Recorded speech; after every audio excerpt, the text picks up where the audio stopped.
गणेशाय नमः। आज 21 अप्रैल है और सदगुरुदेव स्वामी निखिलेश महाराज जी का जन्मदिन है आज और तुम लोगों को बहुत आशीर्वाद देती हूँ।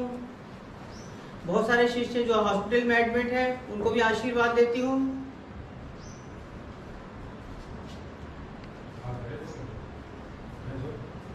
कि तुम लोग हिम्मत मत हारना और सदगुरुदेव मैं तुम्हारे पिताजी सब तुम्हारे साथ में हैं। तुम लोग शेयर हो, अपनी हिम्मत बनाए रखना बस। और मैं रुंधे हुए गले से और अश्रुपूरित आंसुओं से तुम लोगों को हृदय से आशीर्वाद देती हूँ कि तुम लोगों की विजय हो। आज बड़े गुरु जी का जन्मदिन है और बड़े गुरु जी ब्राह्मण थे। ब्राह्मण का मतलब ये नहीं होता कि ब्राह्मण के घर में पैदा हो जाना या यज्ञोपवीत धारण करने से कोई ब्राह्मण नहीं हो जाता। ब्राह्मण का मतलब होता है ब्रह्मत्व, ब्रह्म थे वो। गुरु साक्षात परम ब्रह्म, गुरु ब्रह्मा गुरु विष्णु गुरु देव महेश्वर, गुरु साक्षात परम ब्रह्म। वो साक्षात परम ब्रह्म है और निरंतर तुम्हारी तरफ देख रहे हैं। सदगुरुदेव अपने शिष्यों को निरंतर देखते हैं और तुम्हें माला पहनाने के लिए, तुम्हें हृदय से लगाने के लिए वो तैयार खड़े हो। बस तुम तैयार हो जाओ। तुम्हें अपनी तैयारी करना है। तुम्हारे तो उनके तरफ से तो पूरी तैयारी, वो तो तुम्हें ढूंढ ही लेंगे, वो तो तुम्हें गले से लगा ही लेंगे, वो तो तुम्हें अपना ही लेंगे और अपना ही चुके हैं। पर तैयारी तुम्हारी तरफ से नहीं है। तुम तैयार हो जाओ, तुम प्रमाणिक हो जाओ। प्रमाणिक हो जाओ तुम तो अपने आप को तैयार कर लो और जिस दिन तुम प्रमाणिक हो जाओगे तुम्हारे अंदर ब्रह्मत्व आ जाएगा और निखिलेशानंद तुम्हें अपने हाथ से माला पहना देंगे।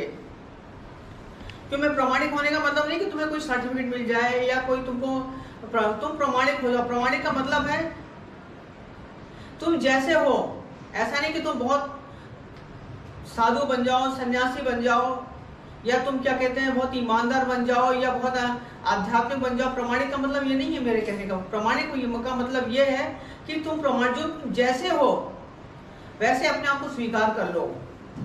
तुम सत्य को स्वीकार कर लो। अगर तुम चोर हो तो तुम स्वीकार कर लो कि तुम चोर हो। तुम बेईमान हो तो तुम स्वीकार कर लो कि तुम बेईमान हो। जैसे भी हो, अंधे लूले लगड़े जैसे भी, हमें अपने आप को खोल देना है उनके सामने।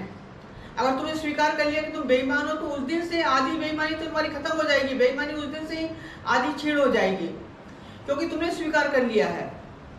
और उस दिन से ही तुम्हारे अंदर ब्रह्मत्व आ जाएगा जिस दिन से तुम सत्य को स्वीकार कर लोगे और सारे मुखौटे हटा के अलग कर दोगे।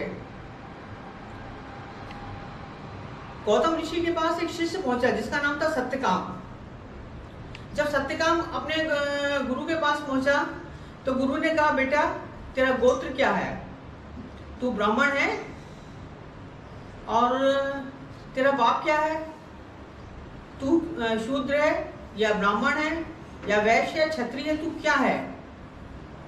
और तेरा गोत्र क्या है? अपनी माँ से पूछ किया। उसका मुझे तो ये सब नहीं मालूम। अपनी माँ के पास गया। उसका माँ का नाम था जाबाली। जब सत्यकाम गौतम ऋषि के पास पहुंचा तो उन्हें कुछ भी नहीं मालूम था कि उनका गोत्र क्या है, उनका पिता कौन है। वो अपने माँ के पास गए और कहने लगे, माँ मेरे पिता कौन है, मेरा गोत्र क्या है, मेरे गुरु ने पूछा है। उनकी माँ ने कहा, बेटा मेरा नाम जाबाली है और मैं बहुत सारे घरों में काम करती थी। मेरा काम था लोगों का मन बहलाना और बहुत सारे पुरुषों के मन बहलाया करती थी। अब किससे तू पैदा हो गया मुझे नहीं मालूम, पर मैं जाबाली हूँ और तू सत्यकाम है तो तेरा नाम आज से सत्यकाम जाबाल। और तेरा ना तेरे बाप का पता है मुझे, ना तेरे गोत्र का पता है, मुझे किसी चीज का पता नहीं है। और अपने गुरु से जाके सत्य सत्य बता देना। गुरु से कभी झूठ मत बोलना। गुरु के सामने वो सत्यकाम गए अपने गुरु के पास, गुरु गौतम के पास, और उन्होंने सत्य बता दिया कि मेरी माँ ने कहा है कि वो तो वेश्या थी एक और उसे नहीं मालूम कि उसका पिता कौन है, उसका गोत्र क्या है, मुझे नहीं मालूम है। गौतम ऋषि ने कहा,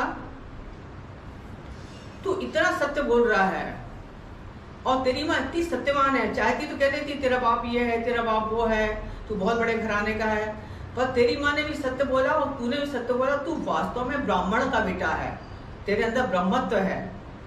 आज से तू ब्रह्मत्व है और मैं तुझे कुंजियां दूंगा ब्रह्मत्व की प्राप्ति के लिए।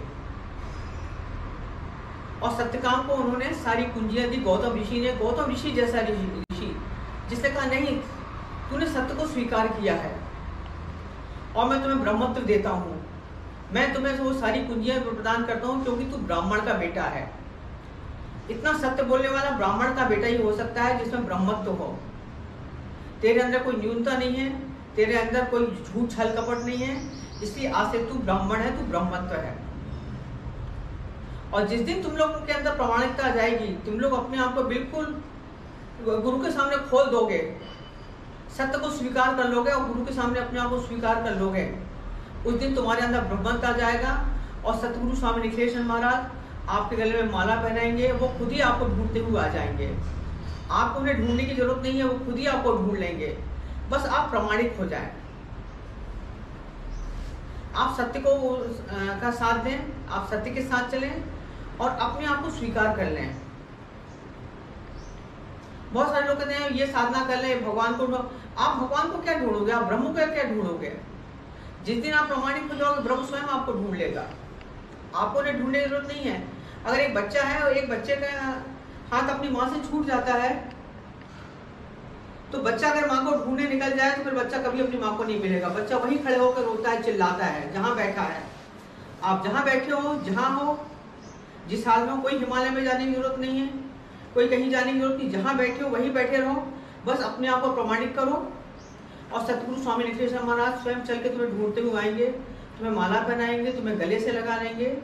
और ये आज बहुत बड़ा 21 अप्रैल में ब्रह्म ज्ञान देती हूँ तुम लोगों को कि आप प्रमाणित बने। और ऐसे ही माँ का आशीर्वाद है आप लोगों को।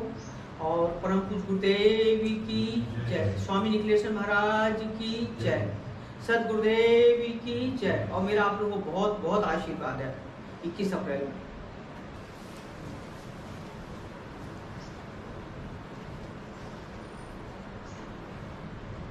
गुरुर्ब्रह्मा गुरुर्विष्णु गुरुर्देवो महेश्वरा, गुरुर् साक्षात् परब्रह्म तस्मै श्री गुरुवे नमः। ध्यानमूलं गुरुर्मूर्ति, पूजामूलं गुरुपदं, मंत्रमूलं गुरुर्वाक्यं, मोक्षमूलं गुरुकृपा। गुरुकृपा हि केवलं, गुरुकृपा हि केवलं, गुरुकृपा हि केवलं। श्री गुरुचरण कमलेभ्यो नमः। मम सर्वस्व समर्पयामि। ओम परम तत्वाय नारायणाय गुरुभ्यो नमः। मैं माता जी को लेके तो सारे आसपास के लोग भी कवचित और प्रोटेक्टेड रहेंगे, क्योंकि हमको इस समय प्रोटेक्शन एनर्जी चलानी है। जितने ज्यादा लोग कवचित रहेंगे, जितने ज्यादा इम्यूनिटी स्ट्रांग रहेगी, उतना ज्यादा निकल जाएंगे लोग। आज रामनवमी है, आज बड़ा विचित्र संयोग है। आज बड़े गुरु जी का 21 अप्रैल का जन्मदिन है, रामनवमी है और दिन भी अच्छा है। और मैं आज से आपसे फिर कह रहा हूं कि आज के बाद आपको कल में पेपर में खबर सुनने को मिलेगी, परसों सुनने को मिलेगी कि कल से ये इसका ट्रेंड उतरना शुरू हो जाएगा।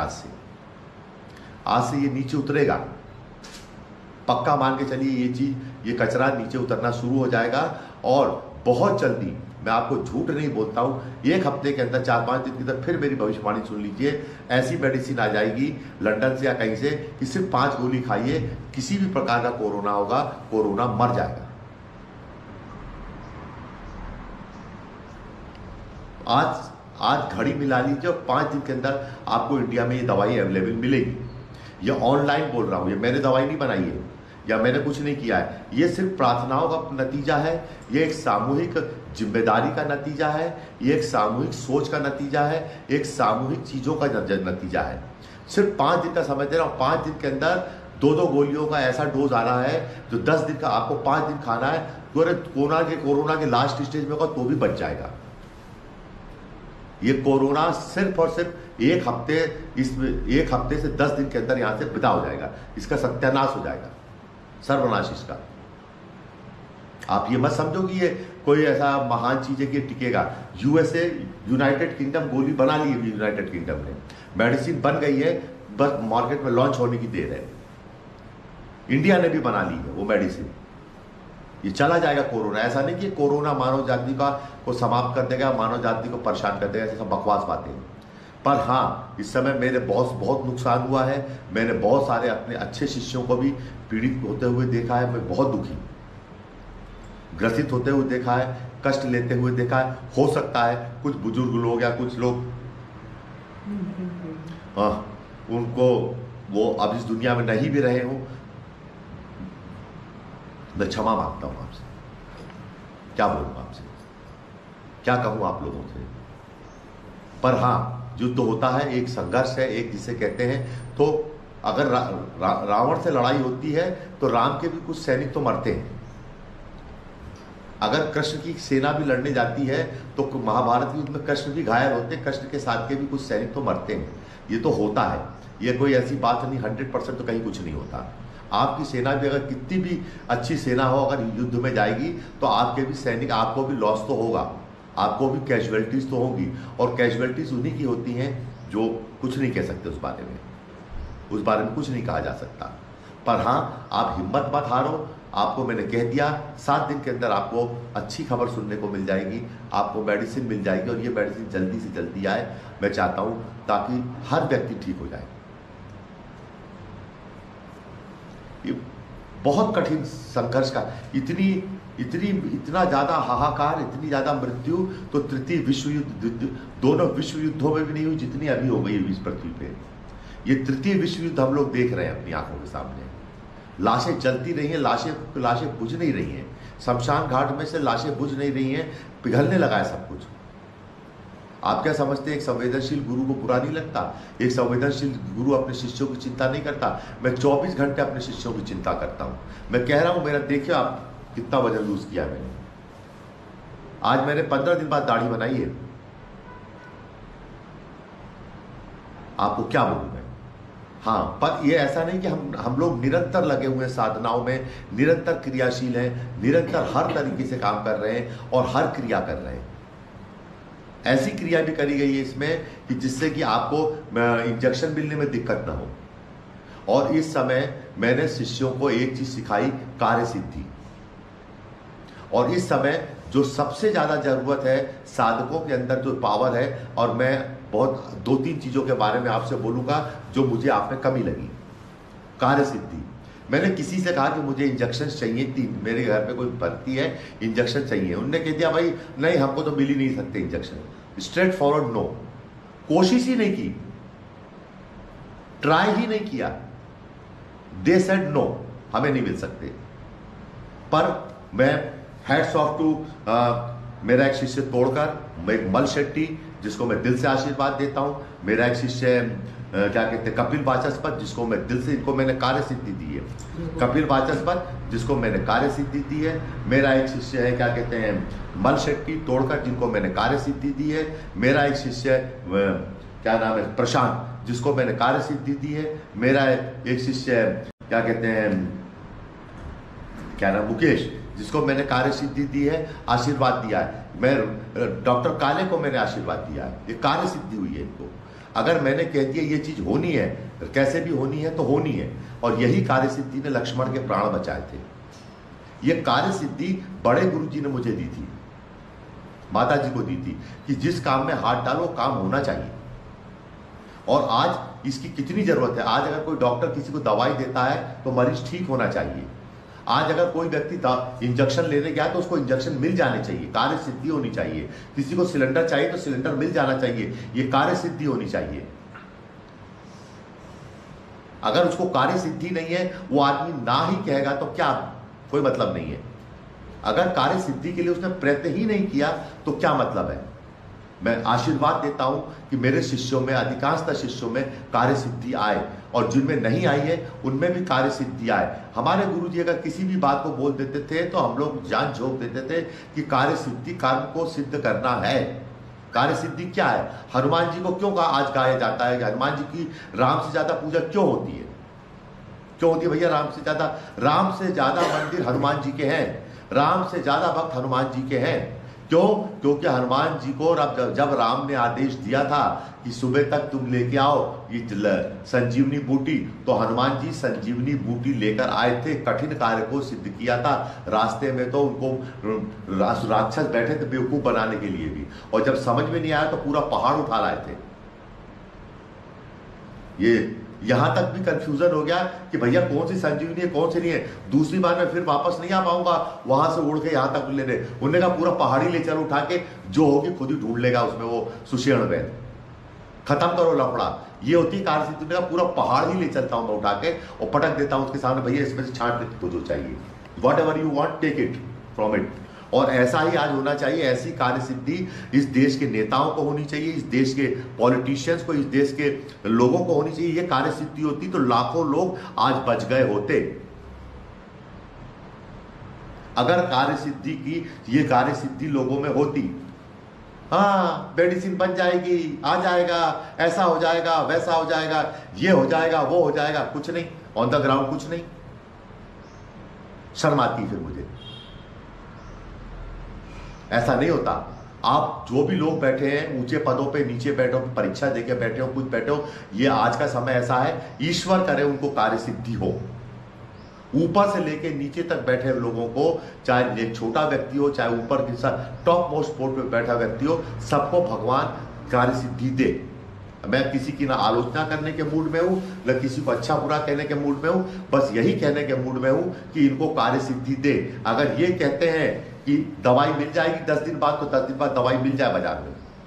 ये कहते हैं अगर 5 दिन बाद सिलेंडर मिल जाएंगे, तो भगवान करे इनको कार्य सिद्धि अवश्य दो कि इनको लोगों को सिलेंडर, लोगों को गोली, दवाई, मेडिसिन दे सके। इन चिकित्सकों को कार्य सिद्धि दो कि जिसको ये ट्रीट करे वो ठीक हो जाए, और पेशेंटों को भी सिद्धि दो कि वो ठीक हो जाए।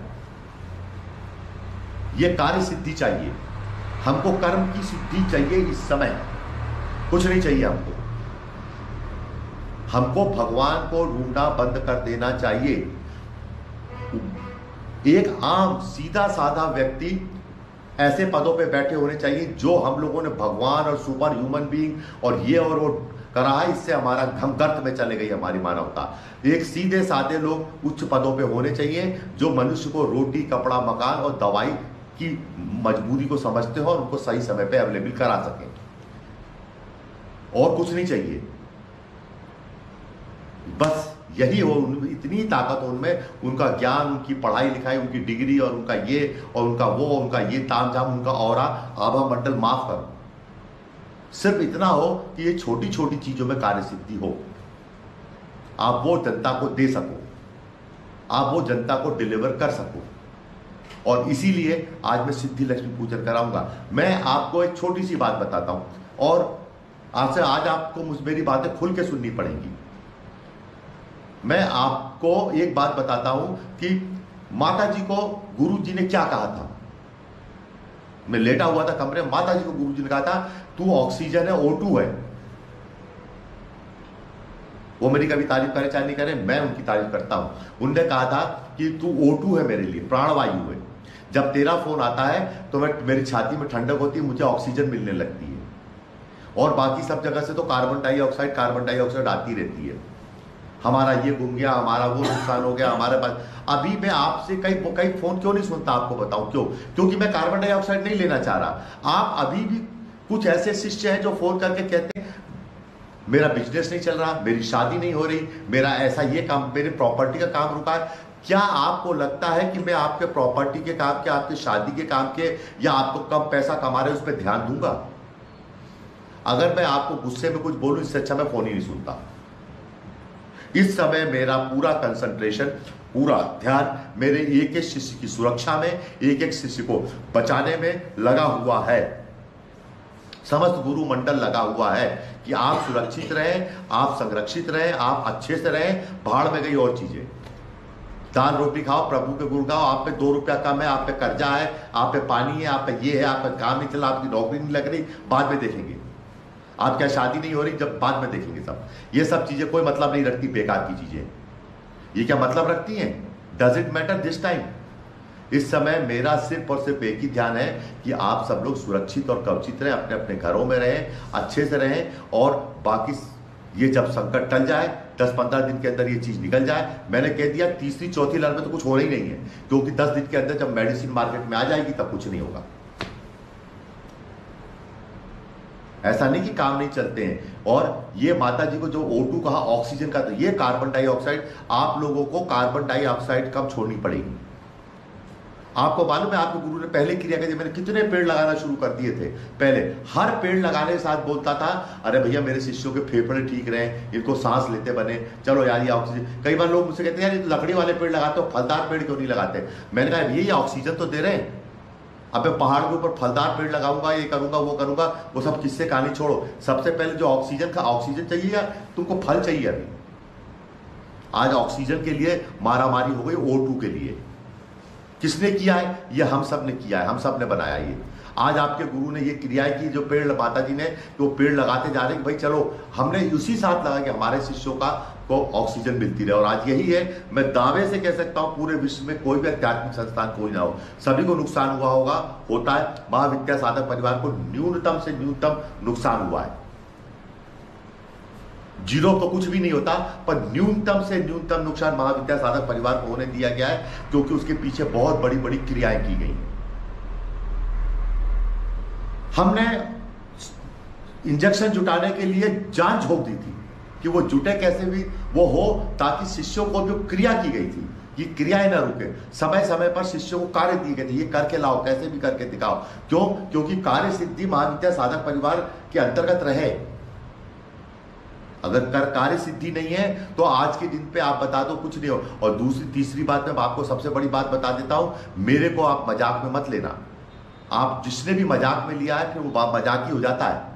आपको मैं सच सच बता देता हूं, मैंने आपको पहले A to Z सारी चीजों के बारे में बोल दिया था, ऐसा ऐसा ऐसा ऐसा करके हो जाएगा, सारा निकल गया है। और मैं फिर बोला 10 दिन बाद 10 दिन शांत बैठो, 11वें दिन सब ठीक हो जाएगा। आज रामनवमी है, 11वें दिन सब ठीक हो जाएगा, कंट्रोल में आ जाएंगी सारी चीजें, सारी चीजों की मेडिसिन आ जाएंगी, फिर आप उनके उतने उत्साह और उमंग से खड़े हो जाओगे। ऐसा नहीं कि आप नहीं खड़े हो जाओगे, आप बिल्कुल खड़े हो जाओगे। और एक एक केयरिंग की बहुत जरूरत है इस समय। पृथ्वी को भी केयरिंग की जरूरत है, पेशेंट को भी केयरिंग की जरूरत है, मुझे भी केयर की जरूरत है, और आप लोगों को भी केयर की जरूरत है, माता जी को भी केयर की जरूरत है, सारे शिष्यों को भी केयरिंग की जरूरत है, सारे सिस्टम्स को केयरिंग की जरूरत है। जो हमने मर्सीलेसली यूज किया है, जो हमने मर्सीलेसली काम किया है, उन सब की देखभाल करने की और समग्र मानव जाति को एक दूसरे की केयर करने की जरूरत है। आज आप अपने स्टाफ की केयर नहीं करेंगे तो कौन करेगा? आपके स्टाफ की केयर कौन करेगा? आप अपने बच्चों की केयर नहीं करेंगे तो कौन केयर करेगा आपके बच्चों की? तो केयरिंग इतनी जरूरी है कि पूछने वाली बात नहीं। और ये केयरिंग होती रहनी चाहिए, एक दूसरे को संभालते रहना चाहिए। मानव एक जो प्रजाति है, मानव प्रजाति इसीलिए सबसे सर्वश्रेष्ठ है कि वो केयरिंग सबसे अच्छी करती है। वो केयर करती किसी चीज की। और जैसे जैसे आप अपने घर परिवार की केयर करेंगे, सारी चीजों की केयर करेंगे, हर आदमी को केयर और एक दूसरे केयरिंग एक बॉन्डेज है, एक आदमी को आपस में जोड़ता है। आप एक दूसरे की सहायता करते रहिए, एक दूसरे को जो भी सरकार कहती नियमों का कड़ाई से पालन कीजिए, बाहर बिल्कुल मत निकलिए। और मैं एक चीज और कहना चाहता हूं आप लोगों से कि 18 साल से ऊपर के हैं आप, और अगर टीके लगते हैं तो टीका लगवा लीजिए, टीका लगवा लीजिएगा, नौटंकी मत कीजिएगा। मैं कह रहा हूं 18 साल से ऊपर के सरकार अगर टीका लगाती है तो टीका लगवा लीजिएगा, कोई भी हवाबाजी मत कीजिएगा। हाँ, एक समग्रता के साथ सोच होनी चाहिए, एक इंटेलिजेंट और सारी चीजों की आपको करना क्या है। और मैं आपको फिर हाथ जोड़ के कह रहा हूं, देखो जब एक बार ये हुआ था, ये आपको मालूम है मोहनजोदड़ो हड़प्पा क्यों खत्म हो गए? आप राजस्थान में जाइए, बहुत से गांव आपको खाली मिलेंगे, पूरे ऐसी बड़ी बड़ी बिल्डिंग है सुंदर, मोहनजोदड़ो हड़प्पा। क्यों? क्योंकि लोग जंगलों में भाग गए। यही काल है, इसी काल में लोग जंगलों में भाग गए हैं। ऐसा नहीं कि पृथ्वी पर पहली बार आपदा और विपदा आई है। बड़े बड़े शहर, इसे मोहनजोदड़ो हड़प्पा चले जाइए, आपको युद्ध का एक निशान नहीं मिलेगा।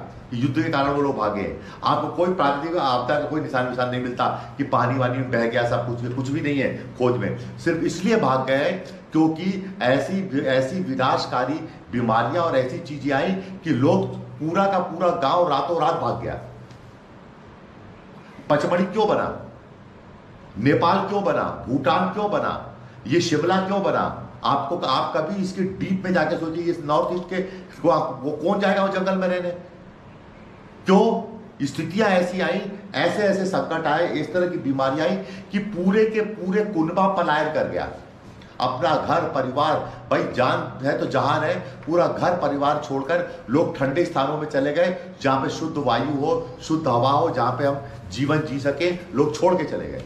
मोहनजोदड़ो हड़प्पा के लोग छोड़ के चले गए, मिस्र के लोग छोड़ के चले गए पूरा। वो आप जो मम्मी और वो सब देखते हो, वो लोग गए कहां? भाग गए।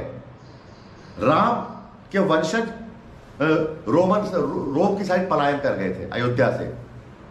ये जो आइलैंड में देश बने, द्वीप बने, यहाँ कौन जाकर रहेगा? यहाँ कोई नहीं रहेगा। पर ये सब ऐसी बीमारियों में अरण्य में भाग गए, वनों में भाग गए, जंगलों में भाग गए लोग, अपने परिवार और पूरे खानदान को ले। नेपाल का पूरा इतिहास यही है कि नेपाल को बसा इसलिए क्योंकि यहाँ के लोग भाग गए थे। ऐसी विपदाएं आई हैं, ऐसी चीजें हुई हैं। लोग जंगलों में जाकर रहने लगे, हम अच्छे वातावरण में जाकर रहने लगे, पचमढ़ी में जाकर रहने लगे लोग, ऊपर हिल स्टेशंस बनाए लोगों ने। क्यों? क्योंकि लोगों को वहां पे, जहां पे उनको जीवन अच्छा मिला, जहां जीवन के लिए अच्छी सांसें मिली, जहां अच्छी परिस्थितियां मिली, लोग वहां चले गए। पलायन होता है, पूरे विश्व में पलायन होता है, संपूर्ण विश्व ने पलायन किया है। और आपके एक वंशज में 2, 4, 5 पीढ़ियों बाद कठिन और घोर पलायन हो ही जाता है। पलायन का सबसे मेन कारण यही है कि ऐसी स्थितियों में लोग पलायन कर जाते हैं। आज भी भाग जाएंगे लोग बाग, अगर ज्यादा कुछ होगा तो लोग शहर छोड़ के भाग जाएंगे। लोग कहते हैं लोग भाग रहे हैं शहरों से, पर शहरों से क्या, जंगलों में भाग जाएंगे लोग। मनुष्य नया आशियाना बना लेगा, नई जगह बना लेगा, नई चीजें स्थापित कर लेगा, नई जगह पहुंच जाएगा। ऐसा कुछ नहीं कि नहीं पहुंच जाएगा, भाग जाएगा।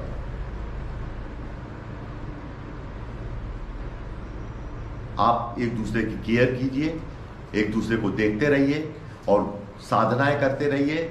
और ऑक्सीजन, माताजी, आपकी माताजी जो ऑक्सीजन है, वो आप बात करें कोई तो ऐसा लगे कि हाँ छाती में ठंडक हो गई। कितना अभी कोरोना से मर रहे हैं, हेलो मेरा पेमेंट कब होगा? क्या बोलोगे आप? ऐसा कोई फोन करता है, कोई बिजनेसमैन कहता है हेलो मेरे को पेमेंट चाहिए कोरोना में। अरे भाई तेरे को कोरोना में काय का पेमेंट चाहिए? तू व्यापार करने बैठा है, क्या करने बैठा? तेरा सामान उठा के वापस फेंक देते हैं तेरी दुकान में। ये कार्बन डाइऑक्साइड है, जो कहते हैं कार्बन डाइऑक्साइड से जो गंदी गैस होगी वो है जो गला घोटू गैस है। ऑक्सीजन का मतलब ये है, O2 का मतलब माता जी का, जो बड़े गुरु जी ने कहा, वही आज उनके जन्मदिन पर कह देता हूं कि बड़े गुरु जी जो कहा है कि किसी से बात करो तो लगे हाँ मेरी छाती में ठंडक आ गई, मेरी थोड़ी सी ऑक्सीजन का लेवल बढ़ गया। किसी के साथ हंस बोल लिए बैठे लगे, कोई सामने वाला है, हाँ इससे मिलकर मेरे को अच्छा प्रेम का एहसास हुआ, मेरा थोड़ा खून बढ़ गया। आज आपको ऑक्सीजन बनके ऑक्सीजन लेवल बढ़ाने की जरूरत है, न कि कार्बन डाइऑक्साइड और पेमेंट मांगना। अगर आपको भी किसी से पेमेंट लेना हो तो मेहरबानी करके यार उससे महीने 2 महीने मत मांगना, 4 महीने मत मांगना उससे। ये इंसानियत सीखो तुम लोग पहले। यही सब चीजें तुम्हारे परिवार को, सारी चीजों को सुरक्षित रखेंगी कि अभी पैसे के पीछे मत भागे जाना। धंधा करना है, बिजनेस करना है, ये सब बकवास बातें बंद कर देना। ये बैड हैबिट्स है, इनको छोड़ दीजिए आप। कोई एग्जाम हो, कोई चीज हो, सबको टालिए, अपने परिवार का प्रोटेक्शन कीजिए, बाहर मत निकलिए, टीका लगवाइए, ठीक ठाक खाना खाइए और क्या कहते दवाई गोली खाइए, एक दूसरे की मदद कीजिए और साधनाओं को सबसे ज्यादा कीजिए, क्योंकि साधनाओं से ही वो पावर उत्पन्न होगी जो आपको प्रोटेक्शन देगी। आपको साधनाएं करनी पड़ेंगी, आप इसको मानो ना मानो। मैं जानता हूं आपका विश्वास डिग गया है, मैं जानता हूं आप लड़खड़ा गए। आप क्या, जो भी किसी भी धर्म का हो, सबका विश्वास डगमगा गया है। जब नाव जब समुद्र के अंदर तूफान आता है तो बड़े बड़े जहाज भी डगमगा जाते हैं।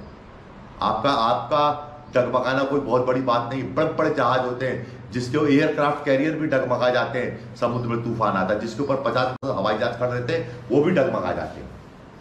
जब धरती हिलती है तो ऊंचे ऊंचे महल भी डगमगा जाते, हिल जाते हैं। तो आप ये मत समझिए कि हमको ये नहीं मालूम कि आपका विश्वास डगमगाया है, आप डगमगाए हैं, आपकी सारी चीज डगमगाई, पर डगमगाने से कुछ नहीं होता है। फिर वो ठीक हो जाएगा, फिर ठीक से वो खड़ा हो जाएगा। और आज मैं देख रहा था माता जी को किसी ने वो भेजा था, बड़े गुरु जी का पादुका पूजन हो रहा था, मैं और माता जी कर रहे थे। बहुत अब वो बहुत पुरानी बात है, 1998 की बात है। तो देख रहा था, हाँ मैं नहीं डगमगाऊंगा। मेरे निखिलेश्वरानंद उस वीडियो को पता नहीं कैसे अचानक मैंने देख लिया। मैंने कहा नहीं, वो मैंने निखिलेश्वरानंद के पांव चरण स्पर्श किए, निखिलेश्वरानंद का पादुका पूजन किया है, निखिलेश्वरानंद के साथ में चला हूं। मेरा विश्वास, मेरा मन, मेरी आत्मा, मेरा संशय, मेरा सोच, मेरा तर्क, मेरी कुछ भी चीज नहीं डगमगाएगी। नहीं, इतना सबल है कि कभी नहीं डगमगाऊंगा मैं। क्यों? क्योंकि मुझे निखिलेश्वरानंद के ब्रह्मत्व पे पूर्ण अटल अटूट विश्वास है। वो ठीक है, जो कुछ है सो कुछ है, वो सारी बातें हैं, सब कुछ होता है, एक इंसान के नाते सबको लगता है, पर नहीं, मुझे मालूम है अंत पे जीत बड़े गुरु जी सदगुरु स्वामी निखिलेश्वर महाराज की जो अटूट उनके प्रति श्रद्धा है, आस्था है, जो उनका अटूट त्याग है, जो उनका अटूट समर्पण है, जो उनकी अटूट तपस्या है, वही जीतेगी और कुछ नहीं जीतेगा। जीत उसी की होनी है, इसके अलावा किसी चीज की जीत नहीं होनी है। और मैंने आप लोगों को बहुत अभी आज के दिन पे कोई ऐसी ब्रह्म की बातें करने के मैं मूड में नहीं था। जो मुझे कहना था मैंने पॉइंट टू पॉइंट कहा है। मैंने फिर आपको जोर देके कह रहा हूं, 3 बातों पर ध्यान रखना। कार्य सिद्धि, कभी मेरे मुंह से एक शब्द निकल जाए तो कार्य सिद्धि होनी चाहिए, कार्य होना चाहिए, नहीं हो कोई बात नहीं, पर प्रयत्न संपूर्ण 100% होना चाहिए। पहले ही हाथ मत डालो। दूसरी चीज केयर, टेक केयर। आप ऑक्सीजन बने, सबकी केयर करें, केयरिंग बहुत जरूरी है। और इस समय सारी चीजें एक कोने में रख दीजिए, सिर्फ केयर कीजिए। पढ़ाई लिखाई ये वो एम्बिशन नौटंकी सब एक तरफ रख दीजिए, ये कीजिए। और बाकी बस मैं आपसे इतने कहूँगा, आप साधनाएं अवश्य करते रहिए। ये साधनाओं की ताकत से ही हम जीत सकते हैं, इससे ही कुछ नया क्रिएट कर सकते हैं। यही एक क्रिएटिव एनर्जी होगी जो कुछ क्रिएट करेगी। और फिर आपसे क्षमा मांगता हूँ, किसी को नुकसान हुआ हो इस महामारी में, एक गुरु के रूप में आपसे अगर मैं किसी की मदद नहीं कर पाया हूँ या मैं कहीं पे कुछ नहीं कर पाया हूँ, आपसे क्षमा मांगता हूँ। क्षमा मांगना पड़ेगा मुझे, क्योंकि मैं अपनी जिम्मेदारी निभाता हूँ, पूरी कोशिश करता हूँ। जो हो गए जिनके काम, उनके लिए तो मैं कुछ नहीं कहता, पर कहीं पे अगर कोई चूक हुई हो या कहीं किसी को कोई नुकसान हुआ हो, तो मैं एक गुरु के रूप में आपसे पूर्ण रूप से अपनी जिम्मेदारी को स्वीकार करते हुए क्षमा भी मांगता हूँ कि हाँ मुझे क्षमा कर देना, मैं आपका और आपकी रक्षा यहाँ पे कुछ न कुछ बात हुई और नहीं कर पाया। आगे भविष्य पर इसका मतलब नहीं कि पीछे हट जाऊंगा, मैं हमेशा आपके साथ रहूंगा और जो बात है उस सत्य को हमेशा स्वीकारूंगा। सत्य को स्वीकारना ही मेरा कर्म है और उसको मैं बड़े गुरु जी से सिखाया, उसको मैं करता रहूंगा। आप लोगों को बहुत आशीर्वाद है। इसके बाद मैं सिद्धि लक्ष्मी का पूजन कराऊंगा। सिद्धि लक्ष्मी के बारे में एक बात बता, सिद्धि लक्ष्मी काल संकर्षणी है। काल संकर्षणी, जो मुर्दे जल रहे हैं, लाशें जल रही, चारों तरफ मारा मारी है, ये काली का सबसे प्रचंड रूप है काल संकर्षणी। इस समय काल संकर्षणी क्रियाशील है और काल संकर्षणी का सौम्य रूप है सिद्धि लक्ष्मी। सबसे सौम्य रूप है सिद्धि लक्ष्मी काल संकर्षणी का। तो ये जो सिद्धि लक्ष्मी पूजन है वो इसीलिए पूजन है कि हे भगवती कार्य सिद्धि दो इनको, इनसे कर्म की सिद्धि हो, इनकी सिद्धियां होनी चाहिए। दवाई जाए इनके अंदर तो सिद्ध हो जाए, सटाक से काम करे, फट से काम हो इनका। इसी के साथ ये सिद्धि लक्ष्मी पूजन संपन्न कराऊंगा। और अब अपने अनंत शिष्यों को, निखिलेश्वरानंद के अनंत शिष्यों को, अनंत कोटि शिष्य है, अनंत कोटि ब्रह्मांड नायक के अनंत कोटि शिष्यों को आखिरी में अभी इसमें बहुत बहुत शुभकामनाएं देता हूं सदगुरु स्वामी निखिलेश्वरानंद महाराज जी के जन्म दिवस पर। और जन्म दिवस पर उनसे रिटर्न गिफ्ट में यही मांगता हूं कि आप सब परिवार सब पर सांगाय सा परिवार सायुधाय, सदगुरु आपको सुरक्षित रखें, कवचित रखें, आपको हंसते मुस्कुराते हुए रखें। यही रिटर्न गिफ्ट आप इन सब शिष्यों को प्रदान कीजिए। ऐसी आपके चरणों में मेरी बारंबार विनती है। आप लोगों को बहुत आशीर्वाद है। मैं 10-5 मिनट से आता हूँ, तैयारी करो, बंद करो। उन्होंने संपूर्ण देश के लिए 100 ब्राह्मण बुलाए थे और दुर्गा सप्तशती का पाठ करवाया था। और जिस दिन पूर्ण आहुति उस दिन सारे की सारी चीन की सेना वापस लौट गई थी। तो सिर्फ पावर अध्यात्म ही है और किसी चीज में पावर नहीं है। ना दवाई में पावर है, ना किसी चीज में पावर है। और अगर दवाई को भी पावर मिलती है तो अध्यात्म से, डॉक्टर को पावर मिलती है तो अध्यात्म से, और साधक है तो साधक का काम है साधनाएं करना। आप लोगों से कहूँगी साधनाएं करें और सिर्फ अपनी सिर्फ इसी समस्या के बारे में सोचें कैसे ये कोरोना का समाधान हो, और दूसरी बात बिल्कुल बीच में भी ना सोचें। ऐसा नहीं कि फिर आप फोन करेंगी ये समस्या है वो समस्या है, सारी समस्याएं भूल जाएं। बस अभी दाल रोटी खाना है, जो घर में है वही खाना है, ज़्यादा नहीं घूमना है, बाजार में नहीं जाना है, मार्केट में नहीं जाना है, परचेजिंग करने नहीं जाना है, किसी मित्र के यहाँ नहीं जाना, किसी के यहाँ बैठने नहीं जाना, घूमना फिरना नहीं है। बस एकांतवास में रहना है, जो घर में है उसको बना के खा लो चुपचाप, और साधनाएं करना है।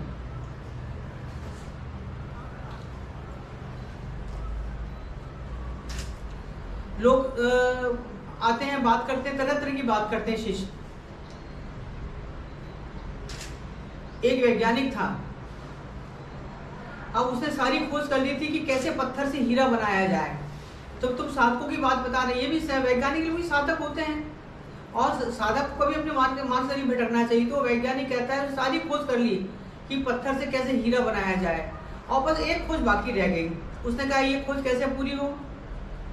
आप चले जाओ तिब्बत में एक स्त्री है और वो ब्रह्म ज्ञानी है, वो तुम्हें बता देगी कि संपूर्ण पहाड़ को कैसे हीरे में बदला जाए। अब वो गए तिब्बत। पहले तिब्बत जाना इतना आसान नहीं था, 10 दिन में जाके तिब्बत पहुंचा। तिब्बत में जाके देखा उस स्त्री का, 1 हफ्ते के अंदर 15 दिन के अंदर तिब्बत पहुंचा। उस स्त्री का दरवाजा खटखटाया, एक बहुत खूबसूरत स्त्री थी और वह ब्रह्म ज्ञानी थी। तो वैज्ञानिक ने देखा उस स्त्री को तो देखते ही रह गया, बोले इतनी खूबसूरत स्त्री, ब्रह्म ज्ञानी है ये। उसने बोला कि हाँ आप कोई भी एक प्रश्न पूछ सकते हैं, क्योंकि मेरे पति भी बाहर गए हुए हैं और आप चाहें तो कोई भी एक प्रश्न पूछ सकते हैं। आप बताइए मुझसे आप कौन सा प्रश्न पूछना चाहते हैं। अब वो हीरे की बात अब भूल गया। वो मालूम क्या प्रश्न पूछता है उस स्त्री से, आपके पति कब वापस आएंगे।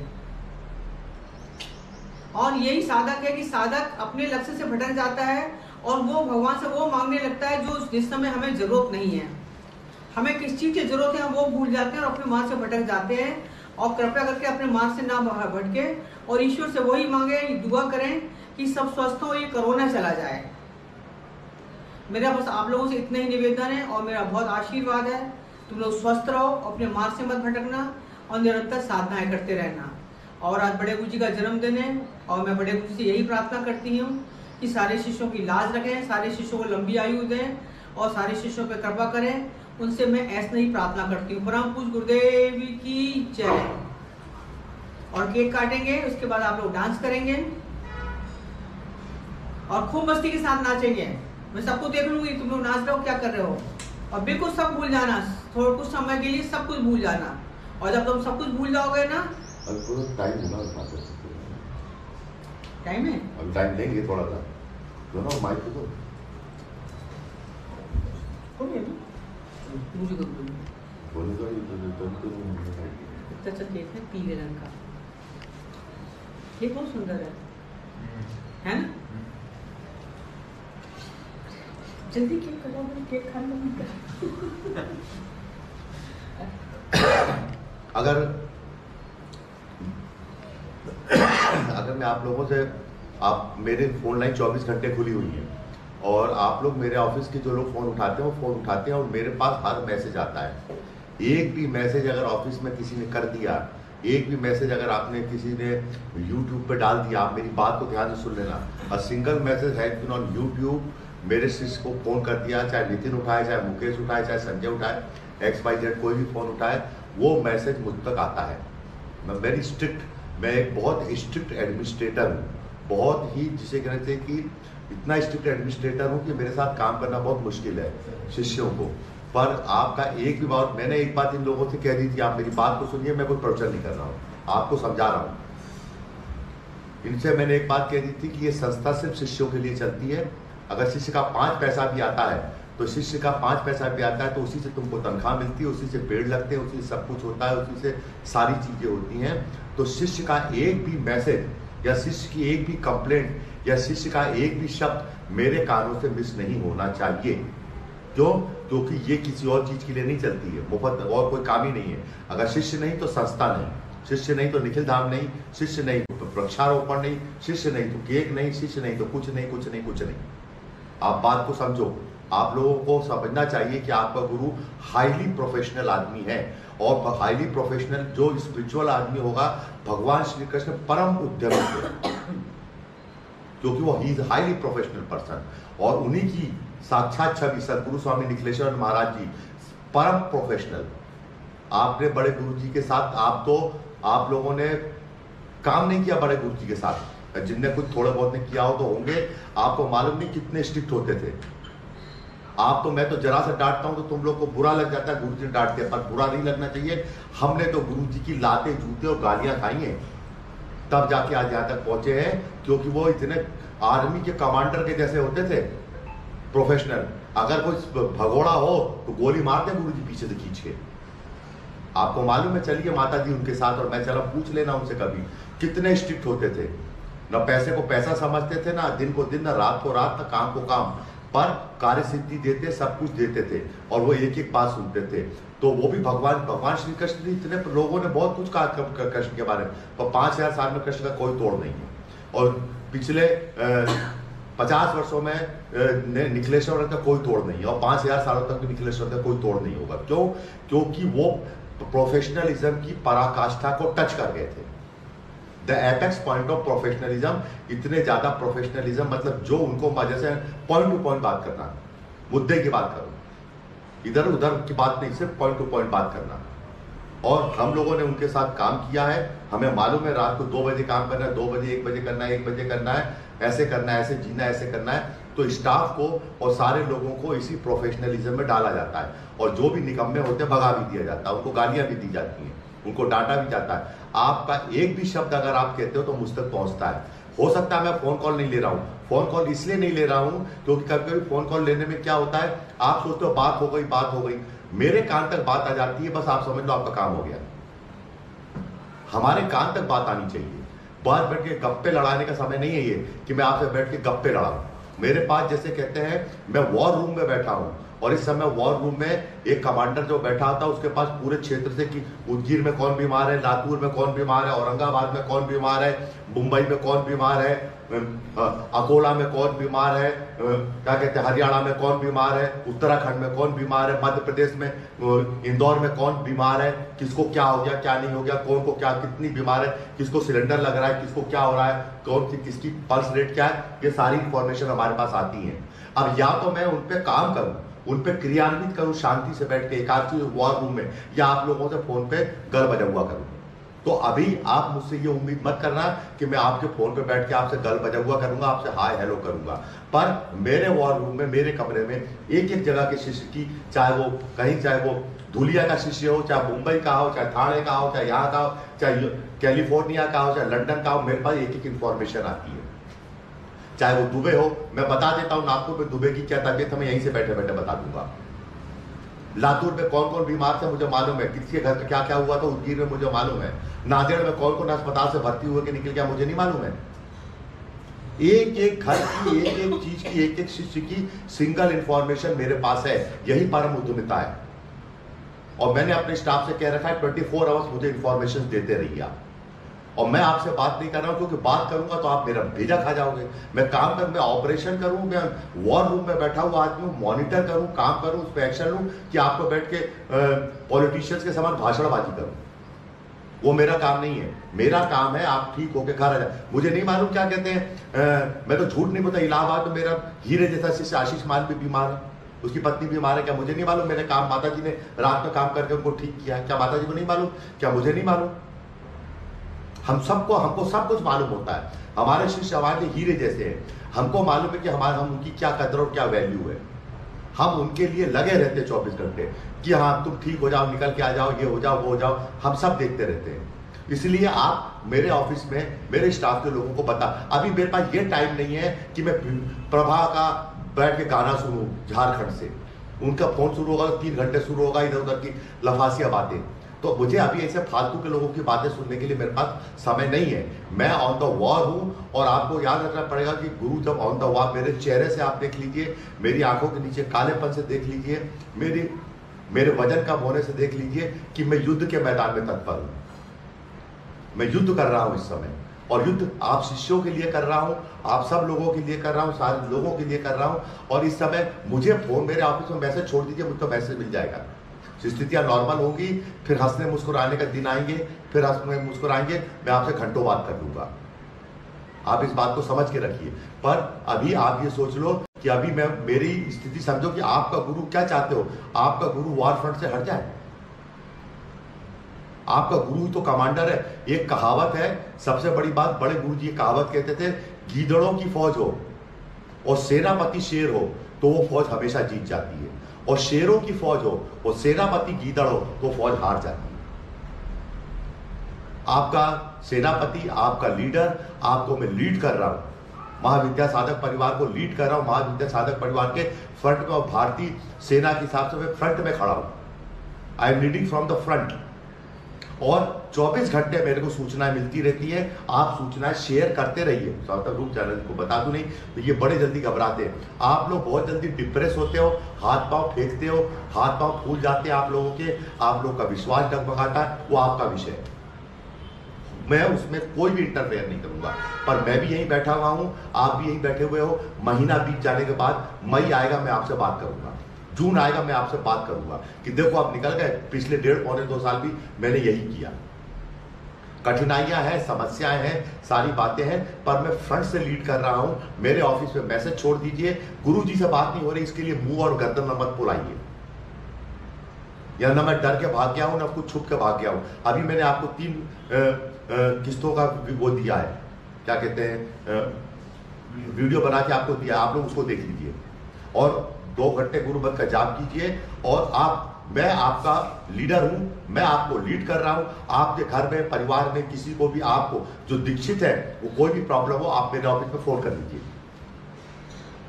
वो आपका काम है फोन करना और भूल जाना। आप ये कोई पुलिस थाना नहीं है या कोई कोर्ट नहीं कि रोज जाके अर्जी दो। एक बार आपने फोन कर दिया, मैसेज मेरे कान में आएगा, पक्का आएगा मैसेज। एक बार आप कह दो कि मेरे पास मैसेज आ जाता है। अब उस मैसेज पे मुझे काम करना है ना, कमांडर निर्णय लेगा ना, कहाँ क्या करना है, कहाँ क्या नहीं करना है, कैसे क्या करना है। जब आप ठीक हो जाओगे मैं आपसे बात करूंगा, पर आप उसमें बैठ के गल बजा हुआ मैं अभी नहीं करूंगा। मेरे पास बिल्कुल टाइम नहीं है आपसे बकवास बातें करने के लिए। और कोई भी, और मेहरबानी करके जो भी शिष्य है वो समझ ले, आपकी सिर्फ और सिर्फ आपकी सुरक्षा, और आपकी सुरक्षा और साथ में आपका क्या कहते हैं, उत्तम स्वास्थ्य, इसकी ही मैं बात करूंगा। अभी आपने किसी ने भी मुझसे सिद्धि की बात की, सपने की बात की, दर्शन की बात की, ये बात की, कौन सा मंत्र जाप करें, कैसे अनुष्ठान करें, मैं कुछ भी सुनने वाला नहीं। या आपने कोई भी भौतिक बात करी कि मेरा पैसा चाहिए, मेरा पैसा कोई खा के भाग गया, मुझे कोई मतलब नहीं। मेरा कंसंट्रेशन, मेरा फोकस सिर्फ और सिर्फ पूरी की पूरी मेरी एनर्जी जो है आपको सुरक्षित रखने में, आपको साथ अच्छे से रखने में, आपके परिवार को ठीक से रखने में ही लगी हुई है। मैं अपने 200% झोंका हूं, कहीं और गुरु ऐसा झोंकते नहीं। ये निखिलेश्वरन का मार्ग है, इसलिए झोंक के रखा हुआ है। और बाकी मैं आपकी कोई कहानी सुनने को तैयार नहीं हूं। आप पे कम पैसे में काम चलाओ, उधार है उधार लेके काम चलाओ, कर्जा है कर्जा लेके घी पियो, बाढ़ में जाओ, कल कुछ भी करो, उसके लिए मेरे से भी मत कहना। और आपकी एक एक बात, एक एक शिष्य की बात मेरे तक आएगी और मैं उस पर सुनता हूं, मैं उस पर क्रियान्वित करता हूं, वो जवाब दे देंगे।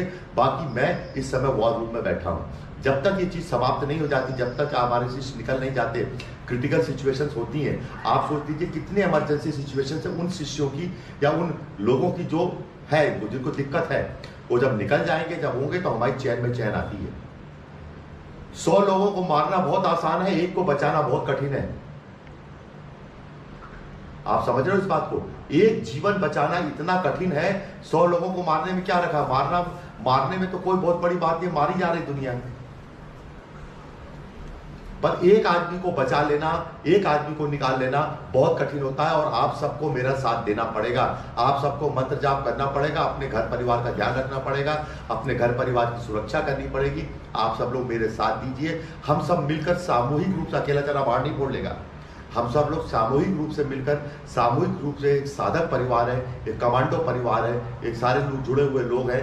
ये तो इतिहास याद रखेगा, अभी तो कुछ नहीं, ये इतिहास याद रखेगा कि महावीर, जैसे आज माता जी कहती है ना कि पीताम्बर शक्तिपीठ के महाराज जी ने हवन किया था। ठीक है, उनने जो किया था, उनने जब उनको साधुवाद उन्होंने किया था, पर इस जमाने में जो कुछ किया गया है उसको भी इतिहास याद रखेगा। न कहीं आप जा रहे हैं, न कहीं मैं जा रहा हूँ, न कोई कहीं जा रहा है। हम सब यही हैं, अपने गुरु के सानिध्य में, अपने गुरु के प्रति अगाध श्रद्धा और निष्ठा है।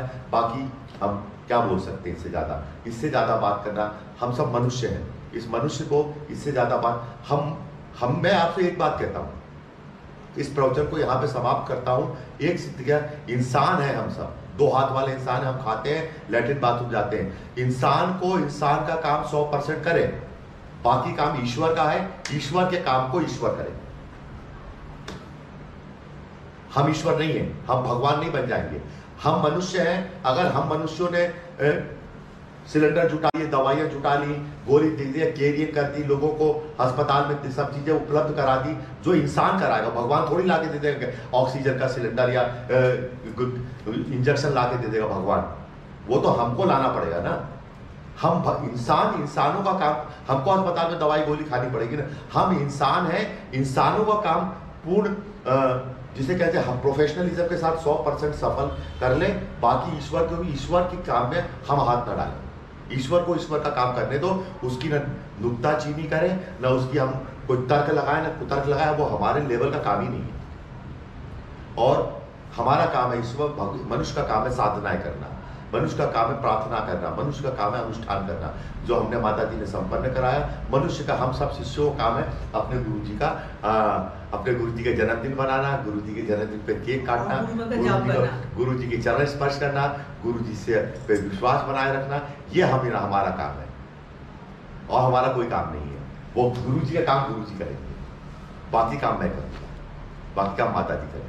बाकी गुरु जी के काम पे तो गुरु जी करते ही आए हैं, तो वो हमेशा करेंगे। मैं तो बहुत जीवन मृत्यु से कई बार मुझे निकाला है उन्होंने, मैं तो कई बार मृत्यु के गले से निकाल के लाया, मुझे ये तो कुछ भी नहीं है। तो मैं तो जानता हूँ गुरु जी को, तो गुरु जी मुझे खुद मृत्यु के मुंह से निकाल के लाए हैं, कई बार दूसरा जन्म दिया है। तो फिर मैं इंसान हूँ, मैं अपने गुरु का एक छोटा सा शिष्य हूँ, वो काम मैं करूँगा, बाकी जो काम गुरु जी करेंगे वो निखिल करेगा, उसमें मैं नहीं बोलता। आप लोगों को बहुत बहुत आशीर्वाद। वो तो लोगों का जन्मदिन का गाना धीरे से लगा जाते हैं तो